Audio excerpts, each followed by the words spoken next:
Shall we begin?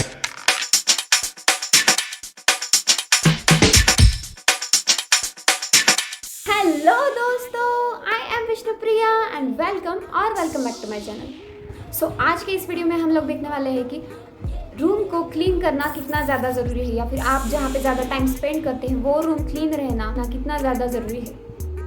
कई लोगों का कहना होता है कि रूम का साफ होना या ना होना उससे क्या फ़र्क पड़ता है, लेकिन फ़र्क पड़ता है, बहुत ज़्यादा फ़र्क पड़ता है। जगह कोई भी हो, उस जगह का हम पर असर पड़ता रहता है। चलो एक एग्जाम्पल लेते हैं। जब भी आप किसी मंदिर में जाते हैं तो आपको तुरंत ही अच्छा लगने लगता है। आप अपने अंदर एक पॉजिटिविटी को महसूस करते हैं, आपको एक एनर्जी फील होती है।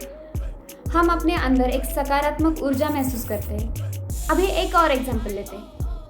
समझो कि आप किसी बस में ट्रैवल कर रहे हैं और वो बस कहीं पे रुकी है, और वो बस जहाँ पे रुकी है वो जगह ज़्यादा साफ़ सुथरी नहीं है। वहाँ पे बहुत सारी गंदगी फैली हुई है, धूल मिट्टी बहुत ज़्यादा हो गई है।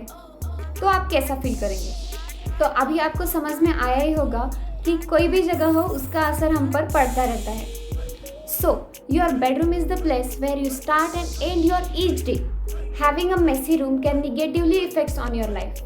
रूम की situation can totally change how your day goes, and that's the reason why cleaning your room is very important. So अब देखते हैं ऐसी कौन सी चीज़ें हैं जो रूम साफ ना होने पर हमें फेस करनी पड़ सकती है। सोचिए, अगर आपने रूम में एंटर करते ही आपने देखा कि सारा सामान इधर उधर फैला हुआ है, सारी चीज़ें बिखरी हुई है, तो आपका मूड खराब हो जाता है, आप इरिटेट होते हैं। तो इसका सीधा असर हमारे मूड पर होता है।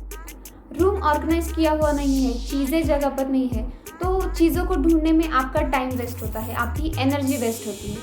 एक और चीज़ इससे जुड़ी हुई है, आप फैमिली मेम्बर्स को ब्लेम करते हैं। वो कैसे? अरे माझी बॅग कुठे गेली? इथंच होती, कपड्यांच्या खाली गेली होती, खूप सारे कपडे होते त्याच्यावरती, तिचं खालीच ठेवली होती,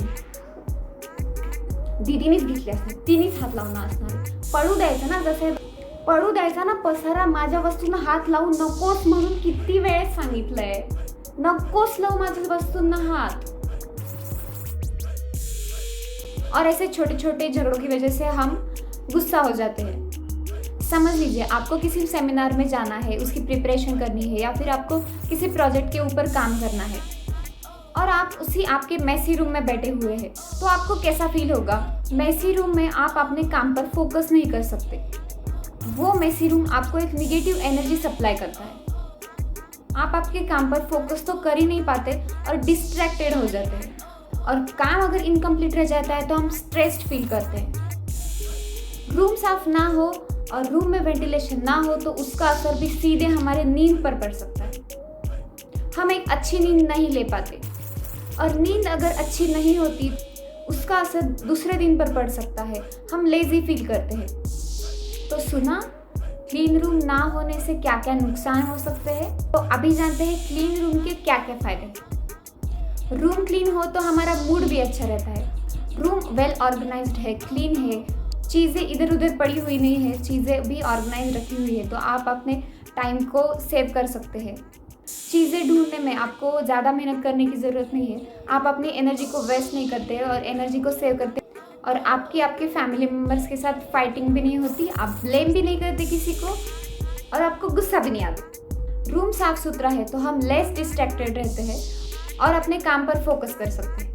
काम इनकम्प्लीट नहीं रहता और स्ट्रेस भी नहीं आता। रूम में वेंटिलेशन हो, हवा भी खेलती रहती है, तो हमें भी अच्छा लगने लगता है, हम भी खुश रहते हैं, और हम अच्छी नींद पूरी कर सकते हैं, और हम एक्टिव रहते हैं। तो सुना, क्लीन रूम रहना कितना ज़्यादा ज़रूरी है।